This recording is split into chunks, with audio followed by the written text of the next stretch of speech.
Assalamualaikum warahmatullahi wabarakatuh.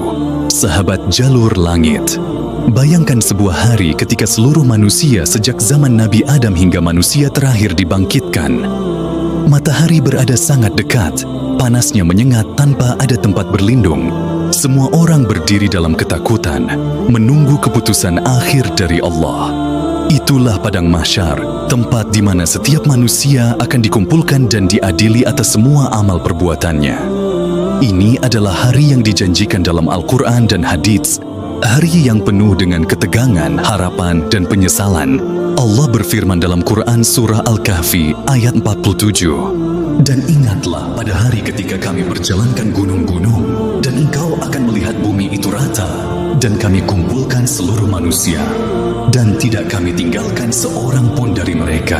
Hari itu adalah Yaumul Mahsyar, hari yang pasti datang. Lalu, bagaimana suasana di sana? Apa yang akan dialami manusia?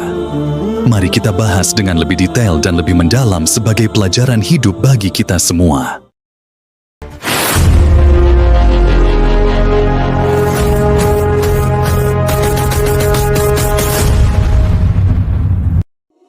Setelah sangkakala ditiup oleh malaikat Israfil untuk yang kedua kalinya, semua manusia bangkit dari kuburnya. Mereka keluar dari perut bumi dalam keadaan berbeda-beda. Ada yang wajahnya bercahaya karena penuh amal kebaikan. Ada pula yang hitam legam karena dosanya yang menggunung. Ada yang bangkit dalam keadaan tenang dan damai, tetapi ada juga yang bangun dengan ketakutan luar biasa karena mereka sudah bisa merasakan hukuman yang akan datang. Setelah kiamat terjadi, dunia hancur lebur, gunung-gunung beterbangan, lautan meluap, langit terbelah, dan bumi menjadi rata. Semua manusia yang telah mati sejak awal penciptaan dibangkitkan kembali dalam keadaan tanpa busana, tanpa alas kaki, dan tanpa perhiasan. Mereka keluar dari kubur masing-masing dengan keadaan yang berbeda-beda, tergantung amal perbuatan mereka di dunia. Rasulullah Shallallahu Alaihi Wasallam bersabda, manusia akan dikumpulkan pada hari kiamat dalam keadaan tidak beralas kaki, telanjang, dan belum dikhitan. Hadis riwayat Bukhari dan Muslim. Matahari didekatkan hanya sejauh 1 mil dari kepala manusia. Panasnya membakar kulit, keringat mengucur deras. Ada yang keringatnya hanya membasahi mata kakinya. Ada yang mencapai pinggang, bahkan ada yang tenggelam dalam keringat sendiri karena dosa-dosa mereka. Pada saat itu, manusia ketakutan. Tidak ada harta, jabatan, atau kedudukan yang bisa menolong. Setiap orang hanya memikirkan dirinya sendiri.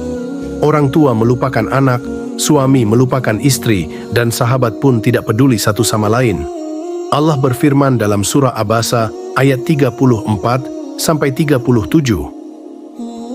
Pada hari itu manusia lari dari saudaranya, dari ibu dan bapaknya, dari istri dan anak-anaknya.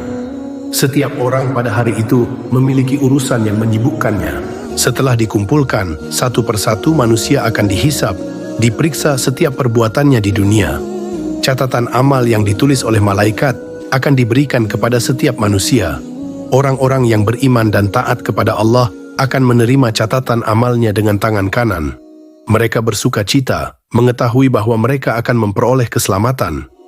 Sedangkan orang-orang yang durhaka, kufur, dan tidak mau bertaubat akan menerima catatan amalnya dengan tangan kiri, bahkan dari belakang punggung mereka. Mereka menyesali seluruh kehidupannya, namun penyesalan saat itu sudah tidak ada gunanya. Allah berfirman dalam surah Al-Insyiqaq ayat 7-12, "Adapun orang yang diberikan kitabnya dari sebelah kanannya, maka dia akan diperiksa dengan pemeriksaan yang mudah, dan dia akan kembali kepada keluarganya dengan gembira. Dan adapun orang yang diberikan kitabnya dari belakang punggungnya, maka dia akan berteriak, 'Celakalah aku!' Para nabi, saksi-saksi, dan bahkan anggota tubuh manusia akan berbicara dan bersaksi atas perbuatan mereka. Mulut dikunci, dan tangan serta kaki yang akan memberikan kesaksian. Pada hari ini kami tutup mulut mereka, tangan mereka akan berbicara kepada kami, dan kaki mereka akan menjadi saksi atas apa yang dahulu mereka kerjakan. Setelah perhitungan amal selesai, amal manusia akan ditimbang dengan timbangan yang sangat adil, tidak akan meleset sedikit pun. Jika timbangan kebaikan lebih berat, maka mereka akan beruntung. Jika timbangan keburukan lebih berat, maka mereka akan celaka. Allah berfirman dalam surah Al-A'raf ayat 8-9. Timbangan pada hari itu ialah kebenaran. Maka barang siapa berat timbangan kebaikannya, mereka itulah orang-orang yang beruntung. Dan barang siapa ringan timbangan kebaikannya, maka mereka itulah orang-orang yang merugikan dirinya sendiri. Setelah timbangan amal, manusia harus melewati jembatan yang membentang di atas neraka Jahannam yang dikenal sebagai As-Sirat. Jembatan ini lebih tajam dari pedang dan lebih tipis dari sehelai rambut.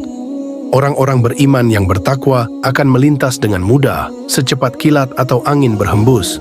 Ada yang melintas dengan tertatih-tatih, tergelincir, tetapi masih bisa melewati. Ada yang merangkak, tersandung, dan akhirnya jatuh ke dalam neraka. Di sekeliling jembatan ini, ada kait-kait tajam yang siap mencengkeram orang-orang yang banyak dosanya. Hanya orang-orang yang memiliki amal baik yang cukup dan mendapatkan rahmat Allah yang akan selamat dan mencapai surga. Kisah tentang Padang Mahsyar bukanlah sekadar cerita, melainkan peringatan bagi kita semua. Ada beberapa hikmah yang bisa kita ambil. Setiap perbuatan sekecil apapun akan dihitung. Jangan pernah meremehkan satu kebaikan, karena itu bisa menjadi penolong kita di akhirat. Begitu pula dengan dosa kecil, jika dibiarkan akan menumpuk dan membinasakan. Tidak ada yang bisa menolong kita kecuali amal dan rahmat Allah. Harta, kedudukan, dan keluarga tidak akan berguna di padang mahsyar. Satu-satunya yang bisa menyelamatkan kita adalah amal ibadah dan pertolongan Allah. Perbanyak amal yang memberatkan timbangan kebaikan. Perbanyak ibadah, salat, sedekah, dan amalan lainnya agar timbangan kebaikan lebih berat. Berpegang teguh pada agama Allah, karena hanya orang-orang yang istiqamah di jalan Allah yang akan mendapatkan keselamatan di hari yang penuh ketakutan itu. Allah telah memberikan peringatan kepada kita tentang hari yang dahsyat ini. Maka apakah kita sudah mempersiapkan bekal untuk menghadapinya? Wahai orang-orang yang beriman, bertakwalah kepada Allah dan hendaklah setiap orang memperhatikan apa yang telah diperbuatnya untuk hari esok. Semoga kita semua termasuk golongan yang mendapatkan naungan dari Allah di hari yang penuh ketakutan itu. Semoga amal kita diterima dan timbangan kebaikan kita lebih berat daripada keburukan. Amin ya Rabbal Alamin. Jangan lupa untuk subscribe agar tidak ketinggalan konten menarik dan penuh hikmah lainnya. Mari bersama-sama memperdalam ilmu agama dan terus memperbaiki diri demi kebahagiaan di dunia dan akhirat. Wallahu a'lam bishawab. Wassalamualaikum warahmatullahi wabarakatuh.